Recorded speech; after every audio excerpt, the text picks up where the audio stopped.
Welcome to the Thinking Business podcast, brought to you by Trowers and Hamlins. In this special series, we explore the latest challenges, opportunities and trends affecting businesses currently.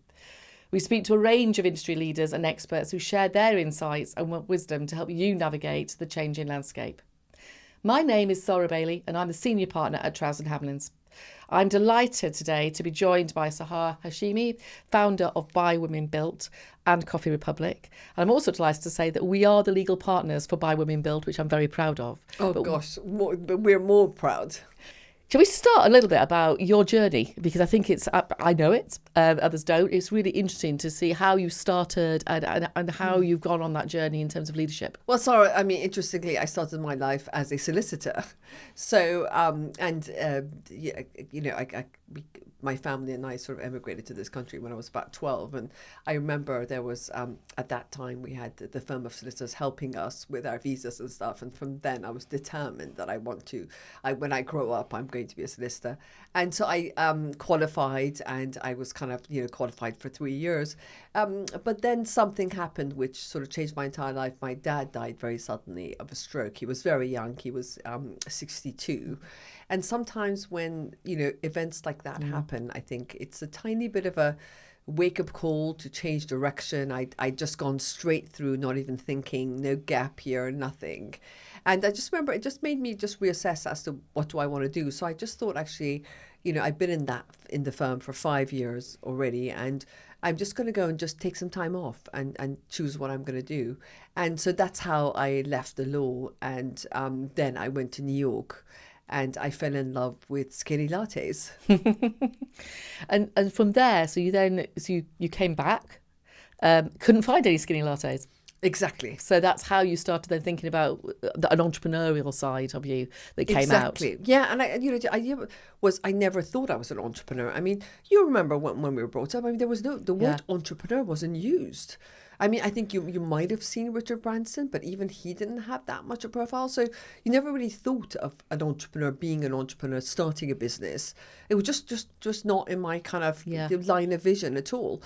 And it was really only when I went to New York, and I literally fell in love with these skinny lattes, because obviously as a lawyer, every single day I would go and get my drink in one of those sandwich bars. So I had huge experience as a customer of what you can get. And I did love going every morning to a sandwich bar and getting my sort of Danish pastry and coffee and bringing it into the office. And I love that ritual. And so when I saw in New York this completely different experience, I'm always on some sort of a diet, so I couldn't believe you could get skinny lattes, with skim milk, and I just fell in love with it. But extraordinary that I fell in love with it as a customer.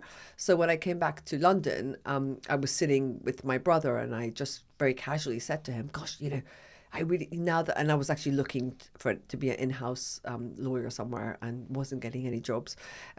And I said to him, gosh, I just wish, now that I'm not working, I just wish I could leave the house every morning and go to one of these American-style coffee bars I saw in New York, because they're just such a great way to start the day.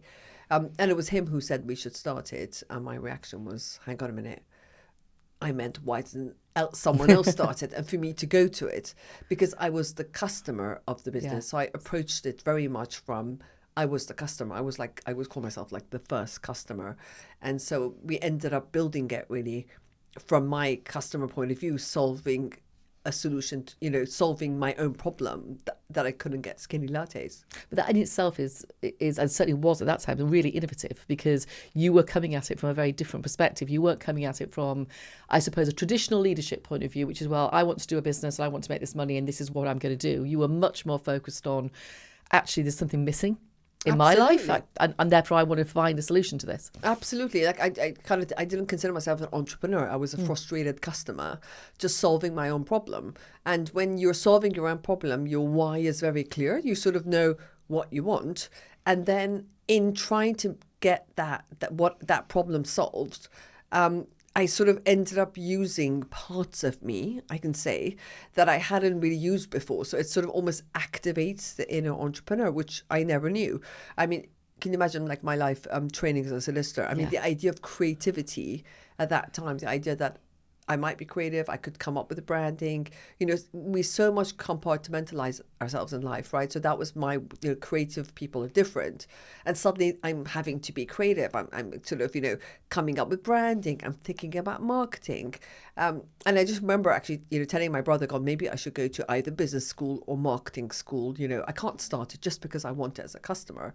But I ended up sort of activating that sort of inner entrepreneur within me that I hadn't been using before. Yeah. So that's why, I called my book Anyone Can Do It, because frankly, if a sort of solicitor and an investment banker can start a business, then anyone can. No, I think it's incredibly brave and an amazing story because, as a lawyer all my life, and I recently suffered. My brother died about 52 recently, and you're right. It does make you think, and it really does make you wake up a bit to life and go, do I always want to do this, or is there something else I could do? So I think it's really interesting how you can activate bits of your brain that perhaps you haven't ever done before. Absolutely. It shakes things up a bit. Yeah. And I suppose kind of starts challenging those sort of assumptions that you just kind of are on autopilot on. So at that point, you've set up Coffee Republic, you're sort of at the early days, bring it all together. How would you describe yourself then as a leader? And do you think that evolved? Well, now that I think about it, Sara, and I've been thinking about it a lot, I've sort of written 3 books about the whole experience. I was very young and very much led by being the customer. And so we ended up, sort of having a team. But by definition, I now see I ended up leading kind of like an entrepreneur because I just really believed in it. I just so believed in it. I so believed in every customer experience we have being phenomenal because I was a customer myself. I was in those stores every morning, having the coffee, spending as much time, always seeing it through the customer point of view. And so that obsession with detail, that real belief in what we were doing, that ended up, I never really realized that I was leading until we left and I ended up writing all the books that actually we were leading in that special way because it was very personal. And I remember when we had to when we went public and we had a board of directors, the comment I'd often get, Sahar, this is business, it's not personal. You're too personal about it. It was almost like I was a little girl that was super passionate, and the feeling I always got, especially when we had, when we ended up being on AIM and then the main stock exchanges, well done, little girl, all that enthusiasm is great, but we don't need it now. You've got to be professional and hard-nosed and business-like. Yeah. Yeah, and you can really see that, isn't it? I mean, because if you look back at your vision and now you look at the coffee empire that's around the UK, it's incredible. And I think that point about you obviously, your leadership grew from you genuinely believing in what you were doing and who you are and being you. Yeah. And I think there's something really important in leadership about being authentic and being yourself and not be moulded, I guess. We learn all the time, but there's a difference between learning and then being moulded into someone else's view of leadership. And how did you I suppose deal with that experience of when you've got these guys come in, you're still part of your baby, but they're now saying to you, nah, dampen it down a bit, sort of thing. Yeah, it's kind of like I suppose death by 1,000 cuts, really, that sort of thing. You don't quite realize it's happening when that sort of thing happens. It's just bit by bit. And you don't realize how much it's eating into. So, the first change, because at the beginning, very much led by us. And then suddenly, as we got bigger, sort of got to maybe 25, 30 stores, Starbucks is coming. We hired an MD, I remember, and he brought in a whole lot of people with him. And he was very much going to turn him into corporate. And the feeling was, we've got to get more processes. And absolutely, we're not me and Bobby around my mum's kitchen table. You need to have certain systems and processes. But, it was just became very siloed. I could physically see the silos going up.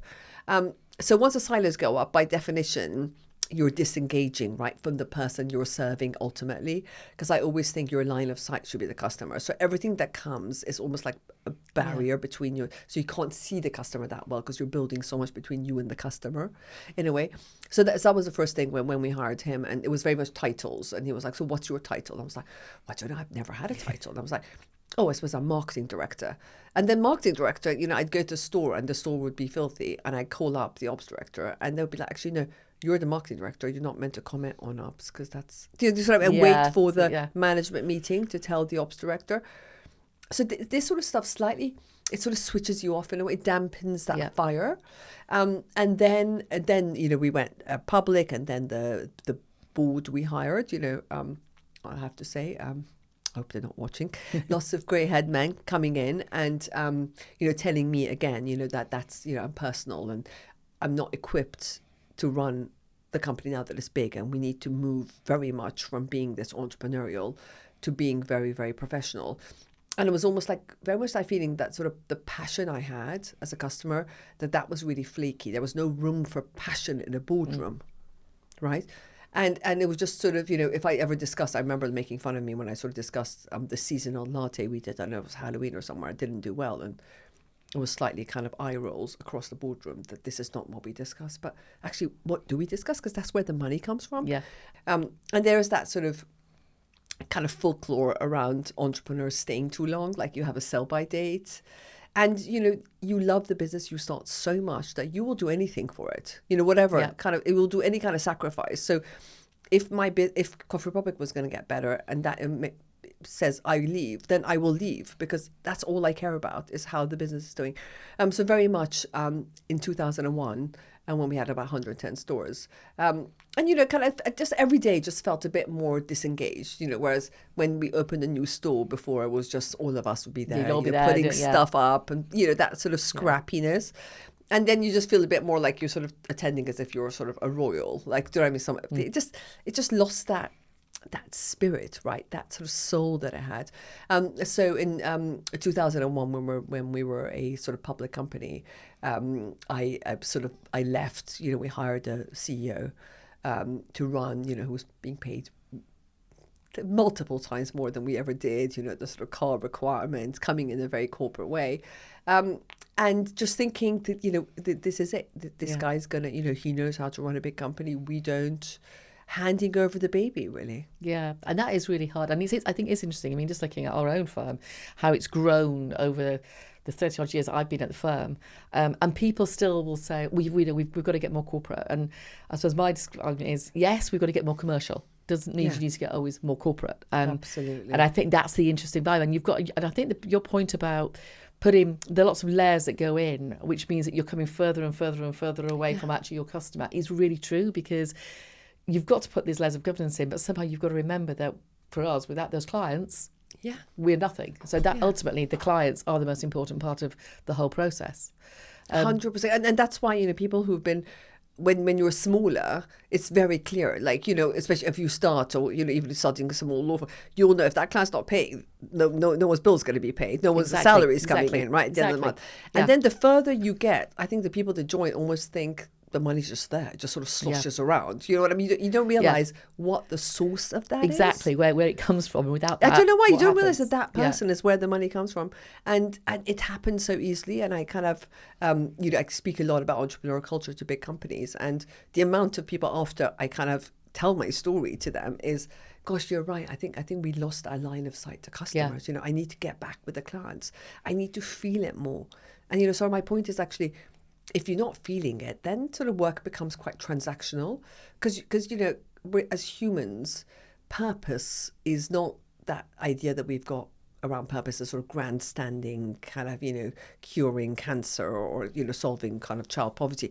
Purpose is feeling, I go to work, I'm doing something that's making a difference in someone's life. And when you disconnect from that ultimate user that you're serving, by definition, just another cog in the wheel, right? Yeah, absolutely. So we'll come on to Bad Women Built It in 1 minute. But what I also think is really interesting is how leadership evolves. And I mean, you've just spoken about how it's evolved with you. You took a decision like, I need to now go and actually find something else, because that's not the person I am and that where I want to be. But do you think in this corporate, in this world, a corporate world that is here today, actually one of the key aspects of leadership is the ability to change and to manage change, because so much is happening all the time. Absolutely. I mean, for God's sake, the level of change. I mean, just look just for ourselves. Has AI come into our lives in is it the last 3 months that we've had AI, or 6 months? Look how much that's changed. So the pace of change is happening so fast that I think it is our role as leaders to change. No one's looking for a perfect leader. They're looking for a leader that's going to be asking questions, that's going to be navigating the way, but in tandem with the external environment that is changing at such a rapid rate. And that's the problem with that sort of almost that corporate mindset, is that we're actually kind of rinsing and repeating what was done before. Without having that imagination of the outside world. Yeah. You know what I mean? That is not in conjunction with what's going on in the outside world. So that level of agility and, being able to say, I don't know all the answers. Yeah. That being able to sort of question things, I suppose it's the old sort of vulnerability, but it really is just saying, it's not how we've always done it. It's just not going to work anymore. Let's try new ways. And I think that's what the word that you and I discussed, which I'll let you let you introduce that. It's the empathetic leadership point. Yeah, absolutely. And I think you're right. I like that your comment about someone's not looking for leaders to always be right, because actually nobody is right all the time. And if you think you are, then there's something really wrong. Oh my God, you must be severely deluded in this world, right? Yeah. So I think allowing you yourself to go, okay, I might not have got this right, but as long as I've learned from it, and let's look outside and see what I'm bringing in. I always think one of the big points from a law firm point of view is, how many times do you actually ask your question, what does the client want? Okay. Not what do you want to sell, but what does the client want? And it's the same thing. It's what coffee does someone want? Why do they want that? Now, skinny latte with oat milk. It's all the time looking to see what that person wants. What do they need?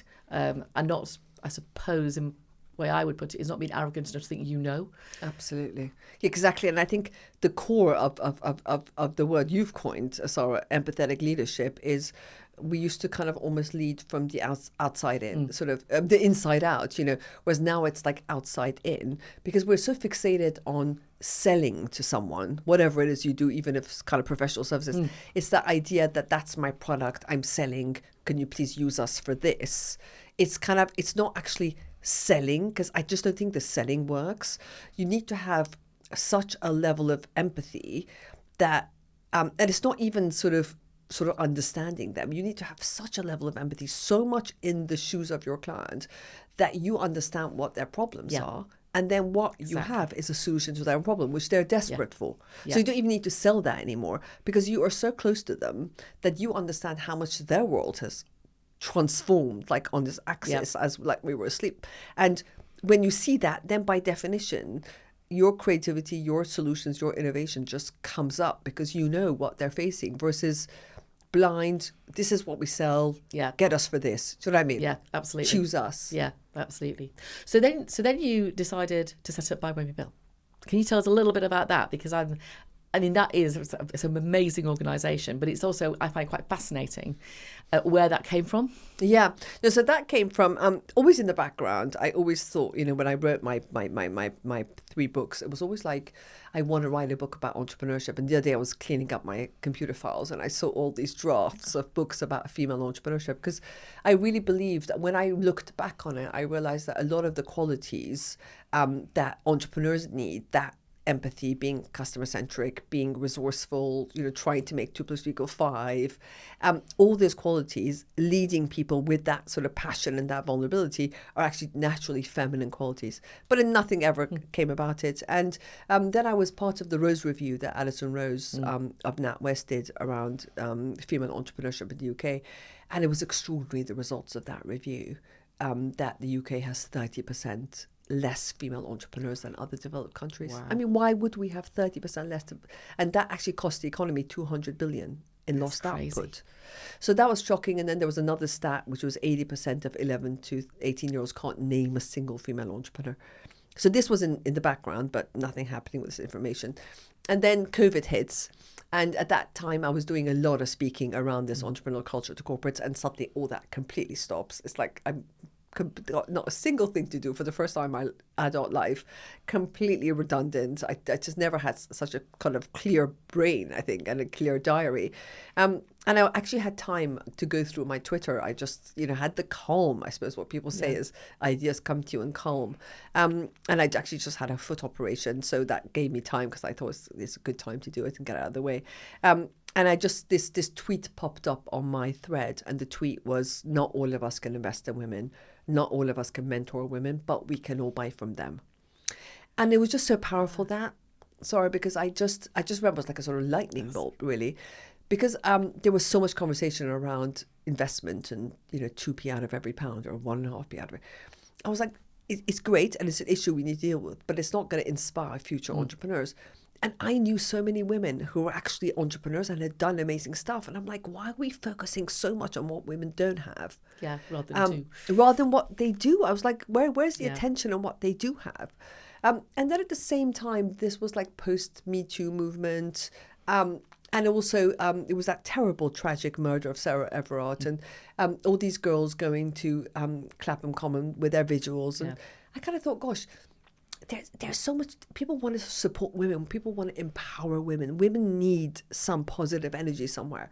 And literally, that's why that tweet, I suppose life is just a sort of, it's the opposite of a perfect storm. The perfect, I don't know what you call it, when things come together. And I literally, when that tweet came, I thought, that's it. And I retweeted straight away. And I was like, that's a really powerful thing to say. And I remember thinking, I'm going to start a movement to tell people about how many incredible brands that they don't know are started by women.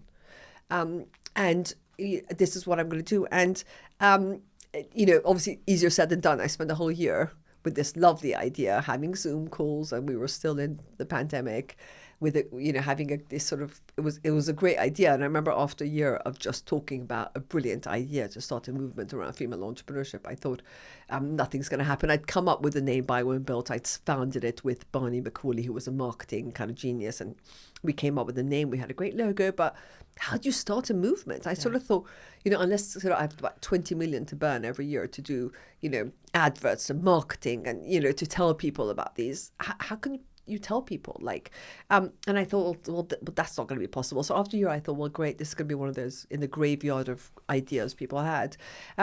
And then I kind of went back to my own, what I talk about in my books, which is the importance of being scrappy, starting small, right? So that everything has to, you can't start in your head. It's got to start physically somewhere, very small, very scrappy, very half-baked.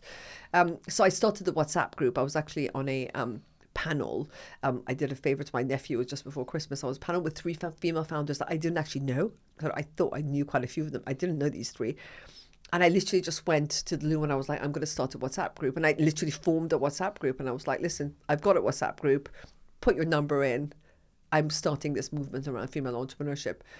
And of course, it was quite embarrassing with 3 people on a WhatsApp group thinking this she's starting a movement. But that grew, the 3, one by one, it grew to 11. Amazing. We had a coffee morning that Anya Haimarsh hosted. And I remember thinking, it's amazing. These women have never met. And look how much they're sharing. Look how much they have in common.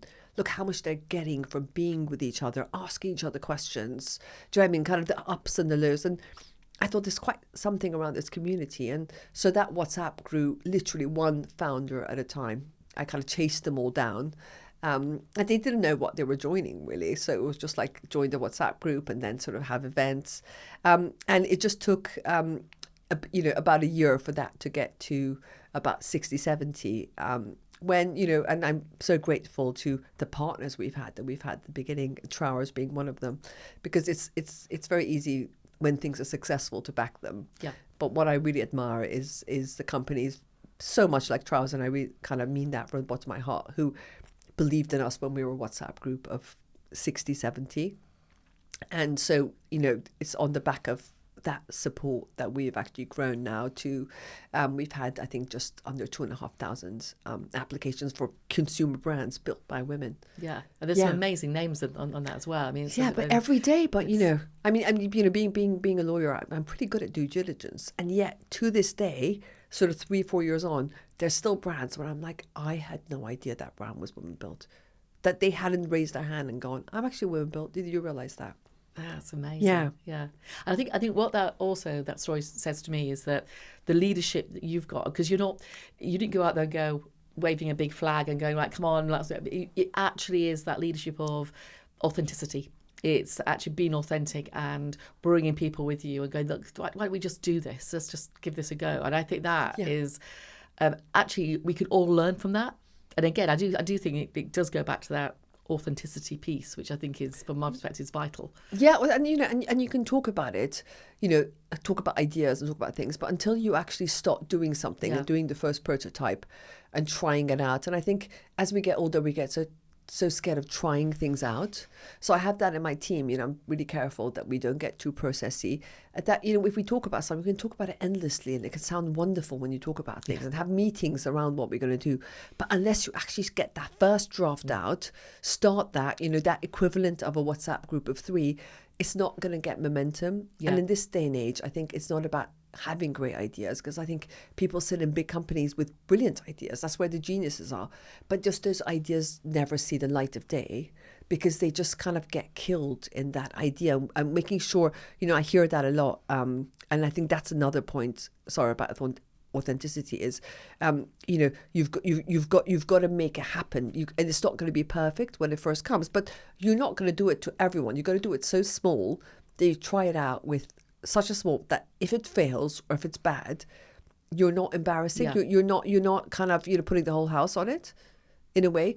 So it's just these small experiments, these small tiny things you can do that could really work out, and that's how transformation and that's how innovation happen.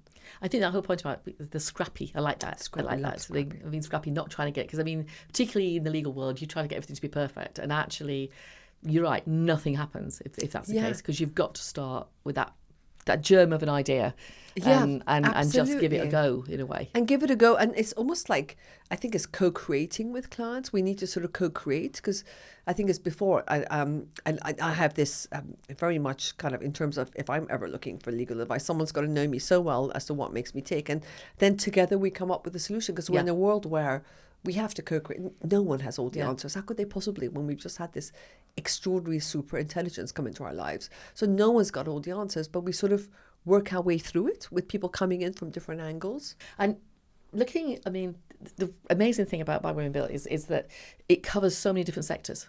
There's so many different businesses and organisations in it. And I was just going through the list the other week, and I was thinking, my God, there's so many different ones. Obviously you're close to a lot of those leaders. Do you think that working in different sectors can give you different perspectives to bring to the table? Well, I think, for all of them, as you've seen them, Sara, they couldn't be more different than each other, right? So you can't say, oh, well, look at these 2,500 women, there's a template. No. That, look at that, there's a personality trait they all have. Could not be more different than each other. Their life circumstances can't be different. Shapes, size, colour, everything is completely different. The majority of them, that's the one thing they've got in common, is I think 95 or 96% of them started their business because of personal needs. So we go back to empathetic leadership. They didn't want to become an entrepreneur. They didn't want to take market share. It was a problem they had or their loved one had. They couldn't find it. The business was a solution to that problem. So that's the one thing that they've got in common. But, that's why, for me, in terms of, the role models for young girls, is everyone can see themselves in one of these women, because they couldn't be more different than each other.